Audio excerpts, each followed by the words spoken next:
This Week in Pop Culture History. Again, we're shooting this on November the 6th, as Skinner already said. Back in 2001, to me, one of the most original concepts of a television show debut. I can't believe it's been 2001 already. God, that was the debut of 24. So they... No way. Yes, indeed. That long Wow. ago already. Holy cow. Mr. Porter just got done watching it last week. Not that Yeah, recently, but yeah. Well, I mean, obviously, I'm late. I mean, we know the concept, but if you're not that familiar with it, but Kiefer Sutherland played Jack Bauer, and it was a federal. What was he, like an FBI type guy or Secret Service type guy or something like that? They belong to an agency called that's what it was. ATE or something. It was some kind of agency. That's right. And he was protecting the president was counterterrorism group. Yeah, counterterrorism group. Yes. And the unique thing about it was it just ran real time. So every episode, as we know, was an hour in the day of a 24-hour day. Amazing. And you have to suspend disbelief, obviously. Like, would you really be able to be up 24 hours and be that active? It doesn't matter. But it was a whole different concept, and certainly they had a few seasons of it. They had a spinoff. They had a TV movie, some years ago where he came back to reprise the role, but. It was just an interesting concept at the time. I loved it. I remember when I started watching it. I like Kiefer Sutherland anyway. But I thought, it had some definitely great actors in there. I mean, the gentleman that played the president. Oh yeah, with the voice, the Allstate. Oh yeah, he was phenomenal. Yeah, that dude. Yeah, Serrano in the Major League movie. That guy. Yeah, but just a great, interesting show. So now you mentioned that you have gone back to watch it for the first time, Keith. Yeah, well, I could kick myself because one, you're right. I don't know how you not like Kiefer Sutherland. He's just one of those guys that got the look, his voice, everything he does. He's engaging. But when 24 came out, for some reason, it just did not catch my attention, or it was the wrong time for me to watch it, so I didn't. Of course, we didn't have all this DVR and stuff like we have now. So I don't know if it was a scheduling thing, but I just never got to watch it. Skinner said a week ago, but it was actually a few months ago. I decided, let me see what this was all about, and I was hooked. I binge watched it all the way to the freaking end, and I'm just mad it took me this long because it was just an incredible show. That first season was just like, you could not wait to see what happened next, man. Yeah. So, yeah, great. Did you watch it in 24 hours? No. No. Okay. All right. No. A little longer than that, man. Give me about a week. Okay. Skinner, were you a 24 series fan? Oh, yeah, I watched it when it first came out. So here's a couple names for you. Dennis Haber is who you're talking about. He was the president. Thank you. Okay. Alicia Cuthbert, very young Alicia Cuthbert, was Jack Bauer's daughter. Yes, I want to smack her. She was fine, but I want to slap her. She's also in The Ranch with Ashton Kutcher. Okay. In a series of The Ranch on Netflix. Mary Lynn Rashkov, she's been in a lot of things since then. She played Chloe O'Brien. Aisha Tyler was introduced to Hollywood in 24. Yes, do you remember her in there? That's right. That's what kind of I was getting at, is Aisha Tyler. When I saw her, and I'm like, who in the hell is this bombshell on 24? I mean, absolutely just fell in love with her as a actress then and there. Come to find out, she's actually a comedian, and she's done a lot of. Obviously, Yes, she's done so many things. Just love that woman to death. Watching her on the big screen, but I was a huge 24 fan. I watched it every single week. It was nothing had ever been done like that before. It was unique. And Kiefer Sutherland. How do you not like him? Like you said, it was just a perfect storm back then. Yeah. Very, very interesting idea for sure. Even down to the theme, it was no music. It was just the ticking of the ticking of the it was like the heartbeat type thing. Yeah, very cool. All right, November the 8th, guys, back in 1972. It seems like it's not even. It doesn't seem like it would be that old. I'm trying to say. the first pay TV channel appeared. HBO home box office appeared. Originally, it was just that, where you can, not unlike they do like the newer movies now, where you can pay and see a current movie at home. That was the original concept of HBO, the home box office, which makes sense. But certainly we know the model changed pretty quickly to, rerunning movies, and originally, eventually, trying to say, had original content. They were the first, pay channel to have some original content, I believe. And they had some pretty big hits, certainly in its time. I'm sure we've talked about some of our favorite HBO shows in the past, but I thought it was interesting. 1972, again, that's wow. Yeah. Wasn't it one of the first paid? Go ahead. Sorry, wasn't it one of the first paid channels that did sports as well? Remember, they did a lot of boxing, and they did the NFL shows. HBO boxing became an institution unto itself. Yeah. They had NHL hockey. That was the first. There was this first sports event it showed was an NHL hockey game. Yeah, but you're right. They had all kinds of stuff. Yeah, you're right. They had all kinds of stuff. Yeah. I had it as a kid. I mean, it was something that, I remember the theme and everything. It was just very exciting that you were very excited able to watch the movies and catch some movies you just weren't going to catch. I mean, obviously these are the days of, having to rent, movies and so forth. Maybe even before that, certainly that was the first chance to see some stuff that you just weren't going to see on regular television, unedited. Yeah, great. They took that whole thing to another level. We had what we called Star Channel. That's right. Yep. And HBO took it to a whole nother level. One with the sports and the boxing, and then the original content. I mean, they've hit some home runs. Some of the greatest series of all time. The Sopranos. The Sopranos was a Emmy-winning powerhouse for years, and then of course they came back and totally knocked it out the park with Game of Thrones down the road, and and they're still doing it. You know what I'm saying? They got one of my favorites, Boardwalk Empire, with Steve Buscemi. Man, if you haven't watched that one, oh my God, phenomenal series. Watchmen was on there, another great one. That's very good. So the list goes on and on. Westworld, Curb Your Enthusiasm. I mean, man, their original content, I think, has defined them more than anything over the last 20 years. I agree with you. Yeah, you're right. And the trendsetter, you think about that model, so many streaming platforms are trying to copy that model. Everybody's doing it now. Sex in the City was on there. And now you think about it, everybody's doing it. Look how awesome some of the Netflix original series are right now. Hulu has original series on there. Everybody's doing it. AMC. Yep. Yeah. I saw MGM Plus the other day. I'm like, you got to be kidding me. Apple Plus, as we know. Yeah. There's some great stuff on Apple original series. Yeah. Man, crazy. YouTube even has a couple of original series. There's one about a girl who has abilities to transport to different places. I forget the name of it, but find it. It is awesome, man. It is an awesome series. Very good. On YouTube. Skinner, did you have HBO growing up, or were you still like, Dave had you in the bowling alley all the time and you couldn't watch it?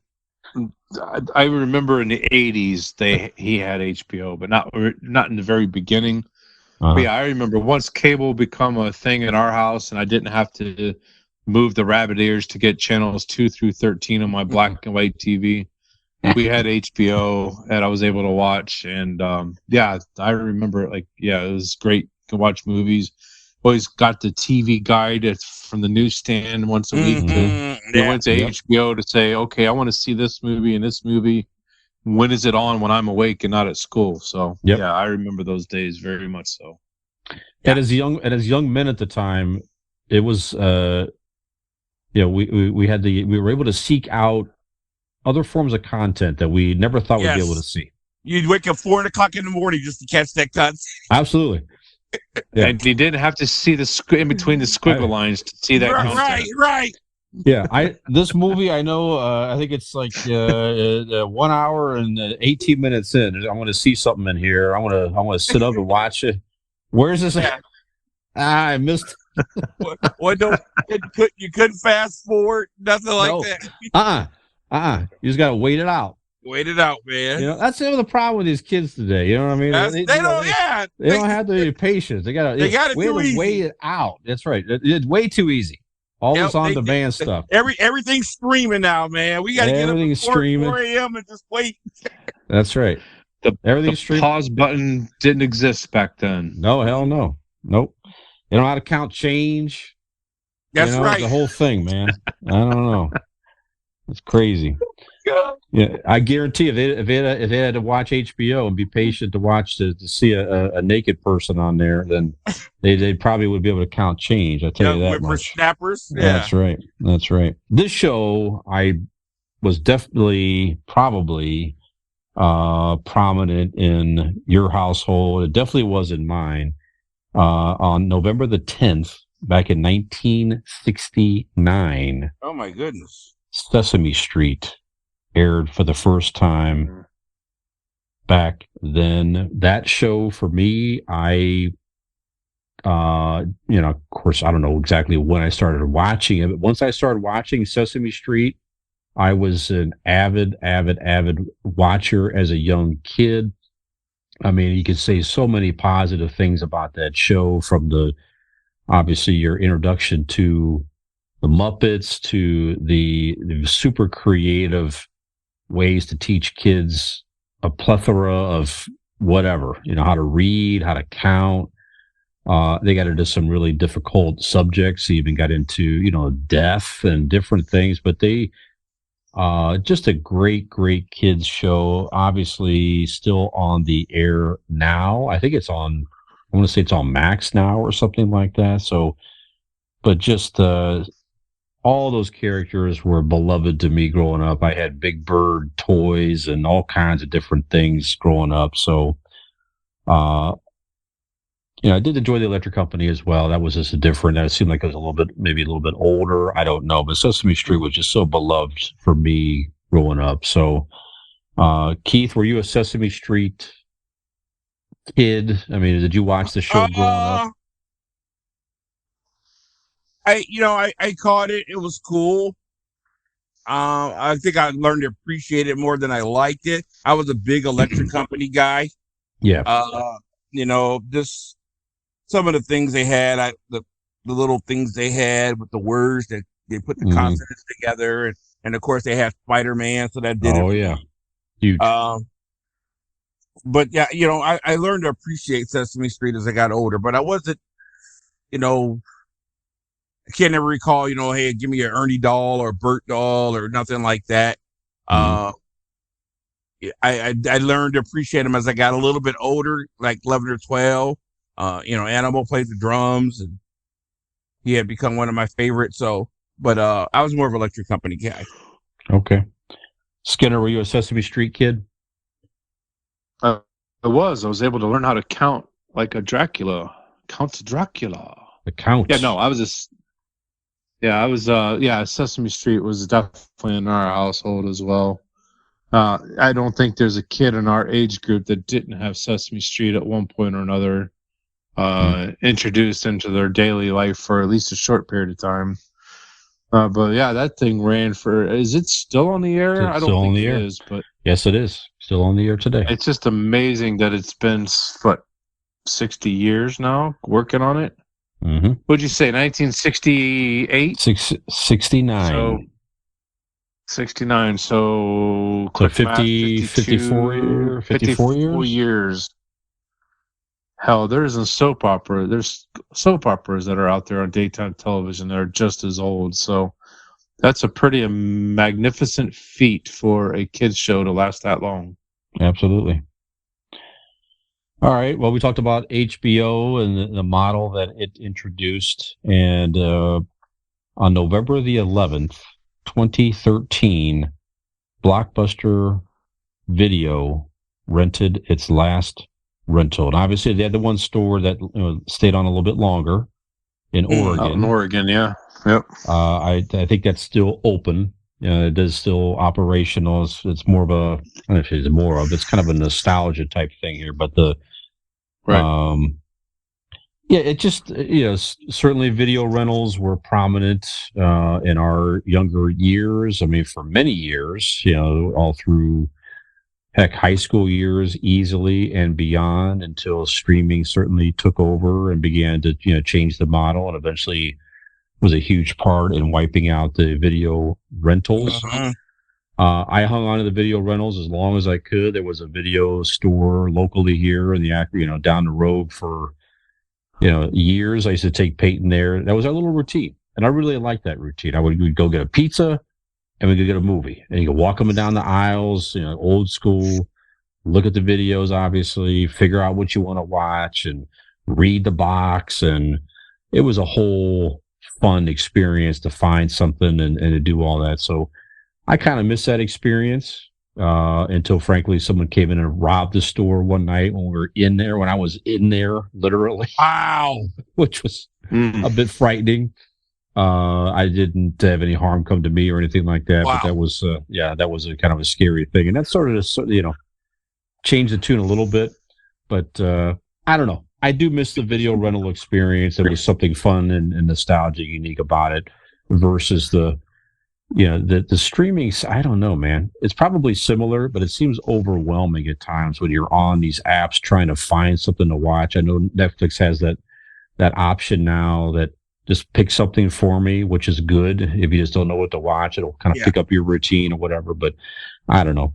Keith, were you a video rental guy? Do you miss that experience? Yeah, do you still like that option or what? I was definitely a video rental guy. I was a Blockbuster faithful for a while. Then I was a family video guy. And I always thought it was kind of exciting. There's a little bit air of excitement to it, going there, seeing what's out. It had its downside. Like the most popular video, they run out all the time. Right. Reserve it, getting the video back in time, stuff like that, had its negatives drawback. But there was just an air of excitement of going to the video store. I remember, you guys all know my first wife, Mary Ann. It was always a great thing for us, go out to dinner, go to the video store and pick something to go home and watch. Sometimes you get a snoozer, sometimes you get a, something fantastic. You had to live with it. That's the great thing about now. It could be overwhelming, but at least if it's no good, you can stop, point 30 minutes into it and go to something else. You're right. It can be overwhelming. What I like to try to do is when I have time to go through stuff and check it out, watch the trailer maybe or whatever. And say if I like it, I like how on all these platforms you can mark it, put in my watch list. So when you don't have stuff to watch, go to your watch list and say, here's stuff I've been trying to get to for the last 8 months. You know what I'm saying? Like Raiders of the Lost Ark or something. So, I like going to the video store for the most part. It was exciting. Very good. Skinner, were you a big rental guy? Did you miss that experience? Absolutely. That is a great recommendation, though. My watch list has probably got 10 each on all these channels because I just don't have about a ton to watch TV. But same video store you're referring to, Fish. I used to go down there, and I remember Mom would always send me down with the cash and say, all right, pick out a new release. You had that new release section. Yeah. Then she'd say, go ahead and pick something from the kids section. But I remember as the old lad of being 14, 15, 16, 17 years old, and kept looking at that curtain in the back corner. I was going to say that curtain in that back And I'm like, I remember going, I got two more years, I'm going to go through that curtain. And then one more year, I'm going to go through that curtain. Yep. And then when I turned 18 years old, I went through that curtain and I went, oh, crap, what am I doing? But yes, the video store, I missed the experience. I missed the fact that you couldn't watch it unless you went and rented a video. And I experienced that with my kids as well. Michael, that will hopefully listen to this and he'll remember some of the stories that I'd taken to Blockbuster, and him and Brianna and Chelsea would just go run ragged looking for their favorite videos. So we always walked out with 3 or 4 or 5 videos and forking down that extra money for a rewinder.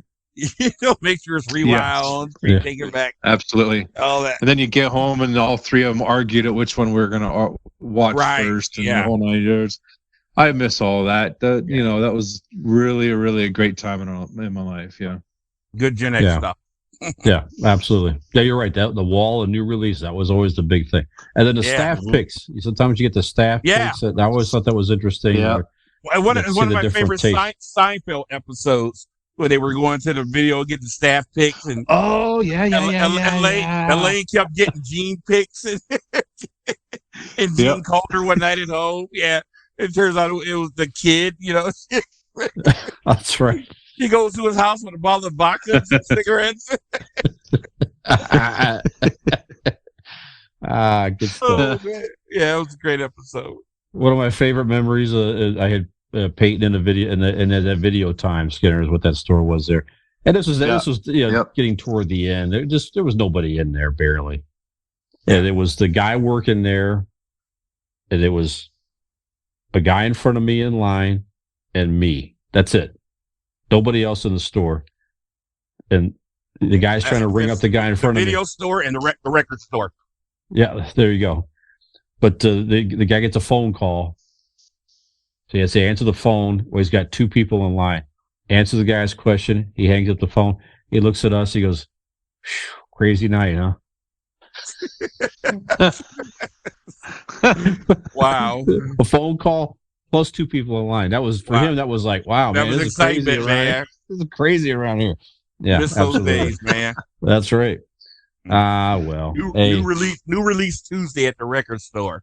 Me and Coach Super lined up outside waiting for the new Queensrÿche album for them to unlock the doors. That was great stuff, man. That is something to that. Yeah, it's just hard to recapture that level of excitement with something new coming out. It just doesn't happen. I mean, I do look at the new releases on like Amazon Prime or something like that. I am curious to see what's there and what's rentable, but you know what? I ain't spending $20 to rent a new movie like that. You know what I mean? I'm going to wait till it comes down, but I don't know. It's just if you got a bunch of people or something, and it's like the old pay-per-view days. If you got a bunch of people, hey, let's watch the new so-and-so, and it's for $20. Everybody give $5. You know what I'm saying? You sit there and watch it. But, I'm not doing that either. I've been trying to catch the new Mission Impossible, but it's $20 right now on all the streaming services. No, I'm not paying that right now. No, absolutely not. I'm already paying for the service. I'm going to pay you extra $20. Stop it. Exactly. I'm with you. Hey, Fish here from ItCameFromGenX with Skinner and Keith. For every like and subscribe, you may win a free 1-year subscription to the AARP.